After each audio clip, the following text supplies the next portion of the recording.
Israeli forces have shot dead at least 41 protesters. The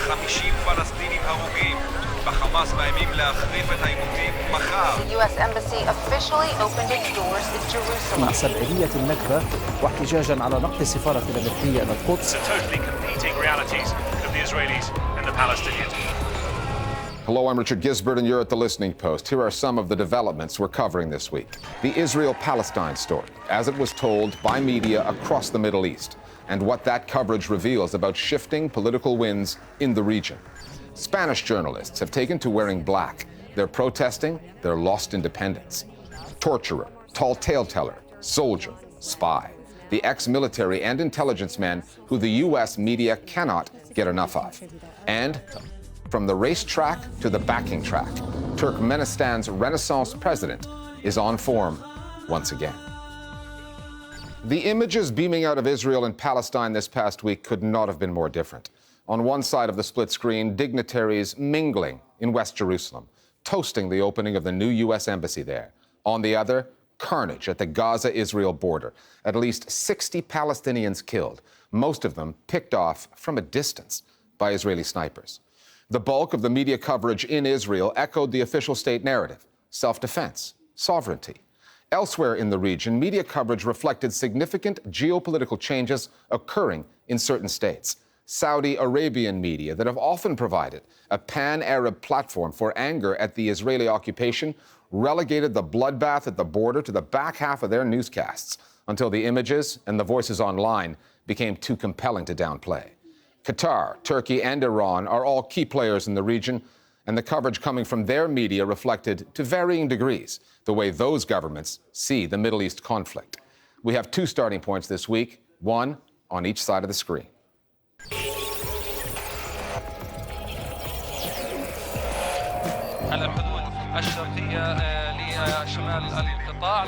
The split screen became very powerful.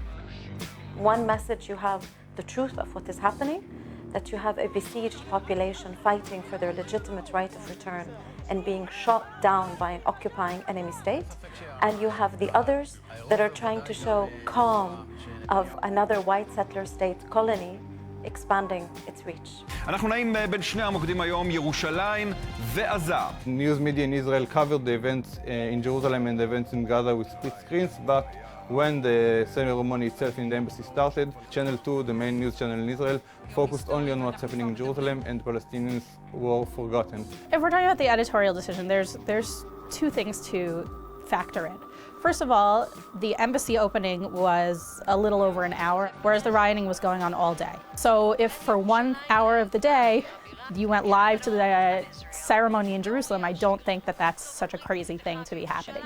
After the ceremony ended and the Israelis opened their eyes to what's happening in the border and the way the world sees it, Israel has not disclosed its rules of engagement, but it is shooting those who either go near the fence or try to cut across it.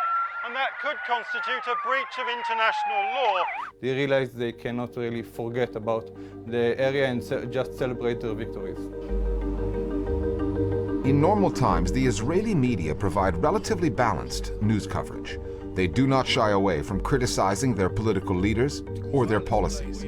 But these are not normal times. צה"ל ירה על כמה חוליות שירו לעברו שהגיעו לגדר כדי להניח מטענים. The new U.S. Embassy in Jerusalem, the opening of which roughly coincided with the 70th anniversary of the creation of the Israeli state, along with the unrest at the border, had a unifying effect on the domestic coverage. אפשר לסכם את היום הזה כהצלחה של צה"ל, אין נפגעים לכוחותינו ואף אחד לא חצה את הגבול.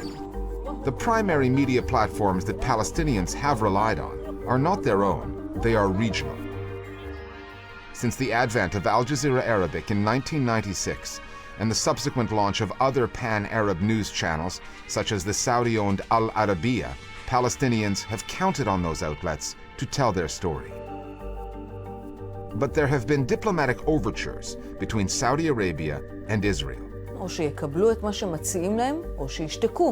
Israel's Channel 10 reported last month that Saudi Crown Prince Mohammed bin Salman told a group of American Jewish leaders that Palestinians should shut up and stop complaining. That new policy, if one can call it that, is being reflected on Al Arabiya. both in the relative lack of attention the channel is now giving the Palestinian story and the tone of what is covered. When you look at Al Arabiya and you recognize that this is a Saudi channel, and you see that the Saudi regime has been opening normalization economically, politically, militarily with the Zionist state, and has been adopting the Zionist discourse, then of course that will be exemplified in the Al Arabiya news.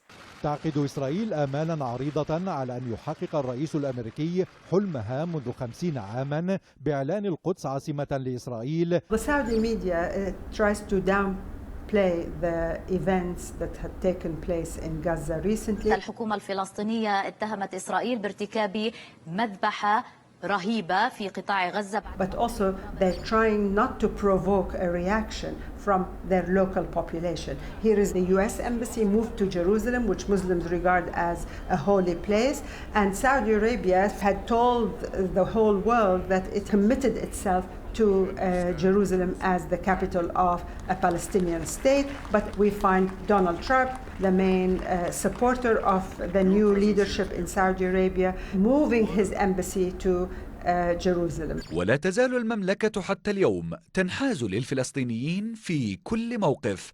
So the Saudi press probably is trying to avoid embarrassment. Political agendas are also at play amongst the major media players in the region: Turkey, Iran, and Qatar, which owns Al Jazeera. The Palestine-Israel conflict, like the war in Syria, is one of those stories that serves as a prism, reflecting various regional interests and ideologies. And the coverage can reveal as much about the news outlet's country of origin, where it's coming from, as it does about the story itself. Over the last probably 12 months, with the increased rivalry between Iran and Saudi Arabia, Iran tries to show that it cares so much about Jerusalem and outdo Saudi Arabia, especially under Mohammed bin Salman.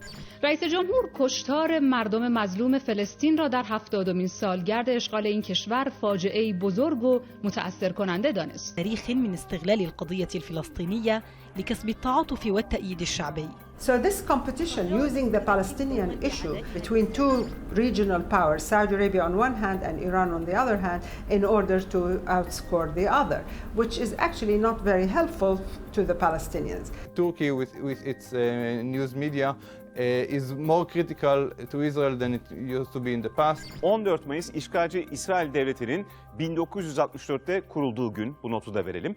Özellikle bugünü seçti. Bugün Kudüs'e Amerika Birleşik Devletleri Büyükelçilik açtı.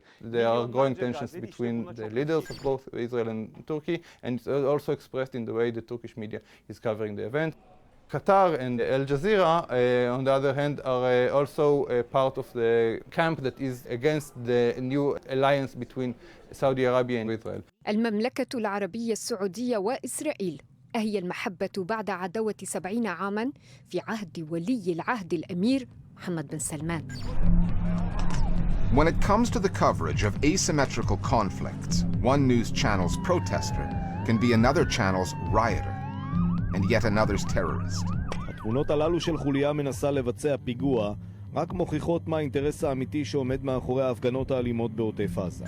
And as significant as Israel's new ties to Saudi Arabia may prove to be, the deeper connection lies between Tel Aviv and Washington, where when Donald Trump rises in the White House, he reportedly starts his day watching Fox News' morning show.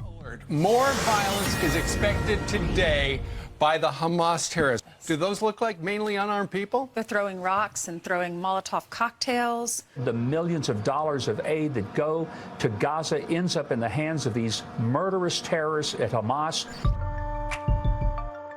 Yet despite having some influential news outlets in its corner, despite the careful choreographing of an embassy opening to show the world, Israel, through its uncompromising military response and the news footage that produced, has managed to lose the battle for public opinion on this story.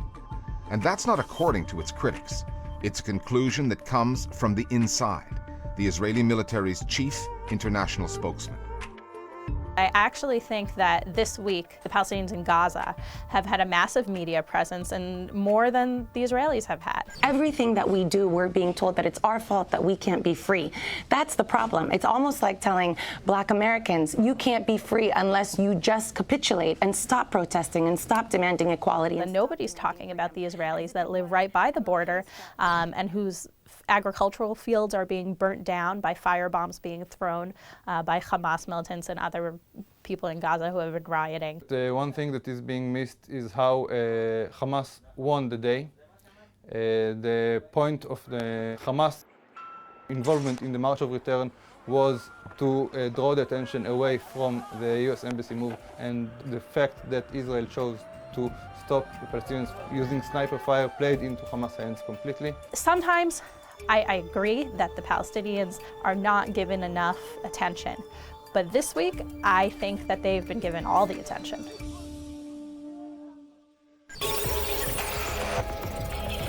We're discussing other media stories on our radar this week with one of our producers, Flo Phillips. Flo, journalists at Spain's national state-owned broadcaster, RTVE, have taken to wearing black on Fridays. What is it that they're protesting?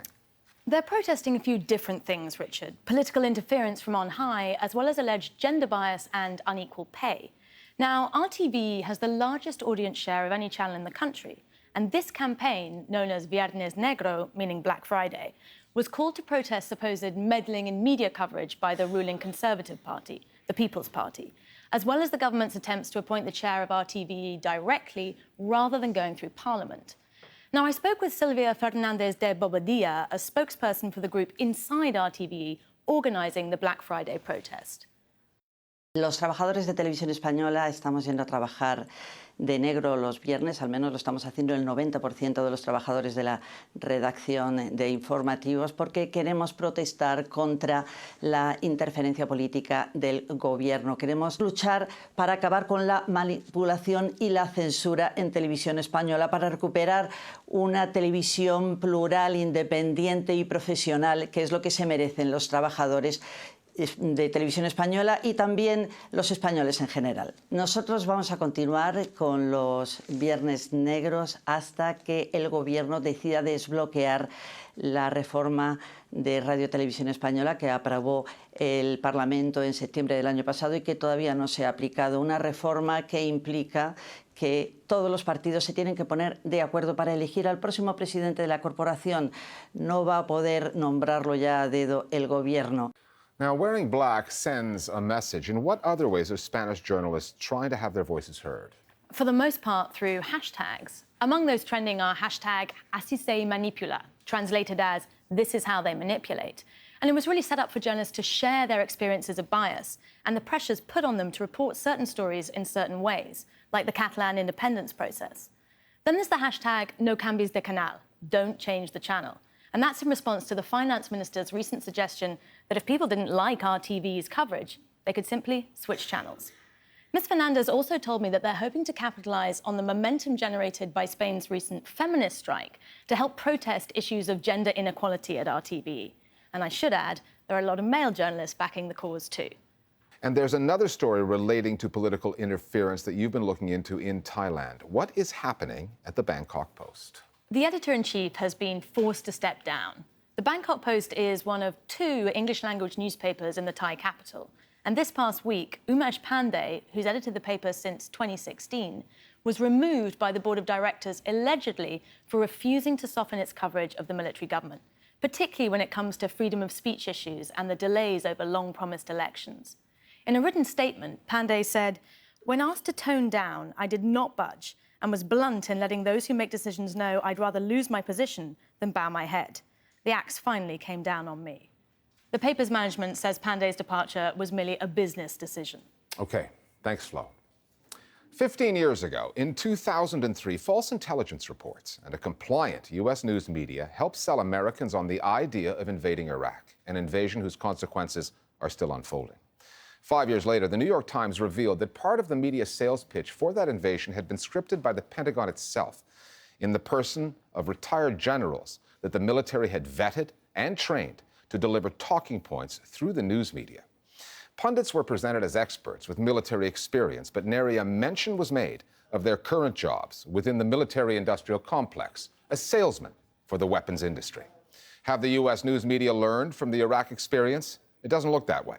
Cable news coverage of U.S. involvement in Syria features a phalanx of former security and intelligence officials, some of the same faces that helped pave the warpath to Iraq, others who have proven in the past to have a casual relationship with the facts.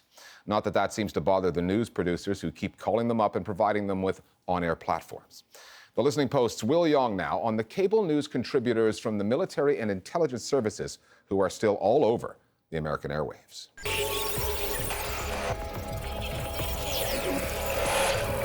Joining me now, Ned Price, former CIA intelligence officer. Former CIA director. The former director of national intelligence. He's a former deputy director of the CIA. And retired U.S. Navy Admiral James Stavridis. Good morning to all of you. With the rise of cable news networks in the mid-90s, it was a mad scramble to get as many expert commentators as possible. The higher ranked, the better. The more medals, the better. The fancier title, the better. They go out and look for former officials. Colonel Jack Jacobs. John McLaughlin. General officers, former CIA directors, former deputy directors. General Michael Hayden. John Brennan. Michael Morrell. And to the networks, they feel this is an authoritative point of view. It's a chilling statement from someone who knows the things you know. That's authenticity to them. That's credibility to them. I know you're very plugged into the intelligence community. This is a revolving door between folks who were officials in our national security apparatus. You sense this when you walk the halls of the Hoover building, as I did. Who then have moved out of that role and are now leveraging their experience to get media gigs. Sir, you served under the Bush and Obama administrations. Titles that they gained during their time in public service have a lot of gravitas and credibility with the public. Every year, the polling company Gallup measures the trust Americans have in various institutions. Last year, it found that only 12% of the US public had confidence in Congress, and just 24% trusted the news delivered on TV. However, 72% said they still had confidence in the US military. Respect for ex-military and former intelligence officials persists despite the many occasions when their information and assessments have been proven wrong, or worse, false. Being one of these former military officials, TV pundits, means never having to say you're sorry. These people have gotten it wrong repeatedly and they're on the air forever. And General Barry McCaffrey joins me now.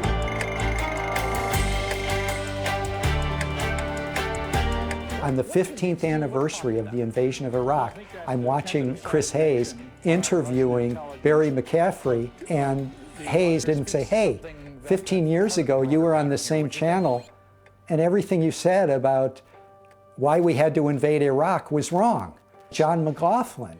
John McLaughlin is former acting director of the CIA.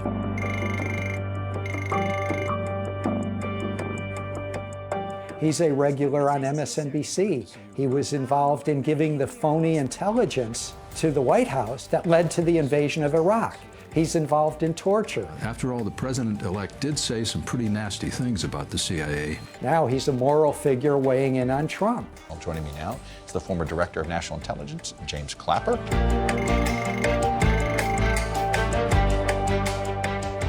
With James Clapper, here's a person who literally perjured himself in front of Congress talking about mass surveillance on the U.S. public. He also has said on TV before that Russians typically almost genetically driven to be devious and sinister and meddling in world affairs. Obviously, that sort of DNA he doesn't believe is inherent to Americans, of course, let alone the fact that his entire job was about gathering intelligence on foreign nations. Add to the list Mike Morrell, who, during his tenure as former CIA deputy director, oversaw torture. He now uses his media platform to justify it. And former director of the NSA, Michael Hayden. He headed the digital spy agency while it wiretapped millions of US citizens without a warrant. News networks appear to have remarkably short memories, providing platforms for men like these despite their tarnished records. What's more, they seem frighteningly unconcerned with the interests and organizations these figures represent right now, who they're working for, and, in effect, lobbying for on the air. Mike Morrell, former acting director of the CIA, you see him on CBS all the time. Those people operated under the president's direction with the approval of the attorney general, who said this is legal, it wasn't torture. He's in this group called the Alliance for Securing Democracy, which is a mesh of the Obama-Clinton foreign policy leadership with the neoconservatives that got us into the invasion of Iraq and started this whole mess. Joining us now is General Michael Hayden, former director of the CIA and NSA under President George W. Bush.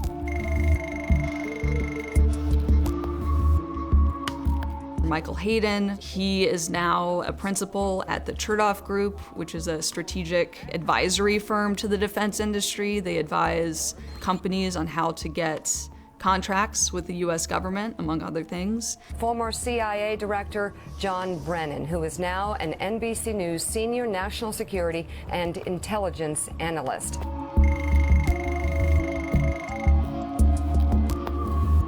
John Brennan, who's very recently the CIA director under President Obama, now a paid contributor for NBC, and is an advisor to a cybersecurity firm. Vladimir Putin was the person who authorized the interference in our election. Media has a responsibility to viewers to make sure that they know where this commentary is coming from, and so far have just done a very poor job.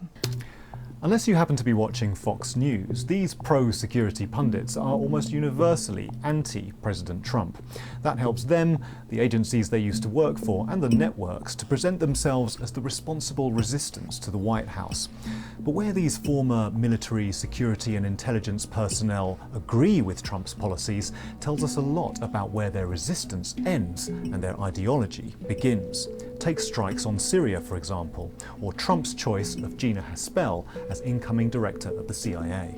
You saw a parade on cable news of former CIA officials talking about how great at her job she was. Remember, she oversaw torture and is part of the exact same military intelligence complex that has been doing rendition, torturing people. All of the networks rely on former CIA officials, former directors, Leon Panetta, John Brennan, former deputy directors, Mike Morrell, former executive assistants like Jeremy Bash, and every one of them has supported Haspel. Just the other day, 109 generals and admirals issued a strong statement against confirming Gina Haspel. Why aren't they appearing on television in great numbers? General Marsh, what advantage does adding aircraft into the mix give you? When it comes to strikes on Syria, we see the same thing. Former military officials talking about how efficient and how effective the military is. These are people talking about a sector that they respect and they will always respect. But it increases the capabilities of multiple attack angles going against targets in Syria. So therefore, war crimes are never talked about. Civilian casualties are never talked about. 15 years ago, manipulated intelligence and a complicit media helped justify the invasion of Iraq. As the Iraq War became a catastrophe and spawned ISIS, media talked up terrorism as global threat number one. Now, it's Russia. Audiences appear to have learned their lesson. Since 2003, trust in TV news has hit all-time lows. And yet today, the same news channels and many of the same contributors are on a war footing once again. The only thing that's changed is it's gotten a little more intense because CNN and MSNBC, the allegedly liberal channels, think that by bringing on these former military and intelligence brass, that's the way to show up Trump. When you allow the military brass to come on night after night and never have to debate, it normalizes what we call the military-industrial complex, and I would call it a military-industrial media complex. Finally, the role of state-owned media in the creation of a cult of personality. The former Soviet state of Turkmenistan has no independent media. They're all government-controlled. Its president, Gurbanguly Berdimuhamedov, was re-elected to a third term last year with 97% of the vote. Funny how that works. Judging from the videos posted online, the latest of which appeared this past week, Berdi Mohamedov is part president, part action hero. His skills apparently include marksmanship, knife throwing, rally car racing, songwriting, and DJing. The 60-year-old would-be commando does it all without a speck of gray in his hair and without a hint of his previous profession before he answered his higher political calling. He was a dentist. We'll see you next time here at The Listening Post.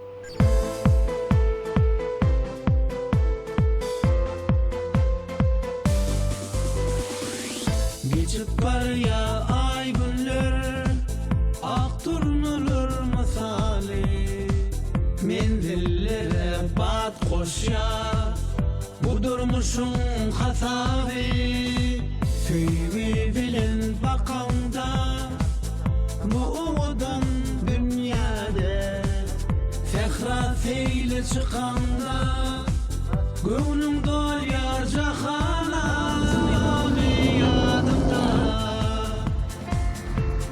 Yadımda geçen günler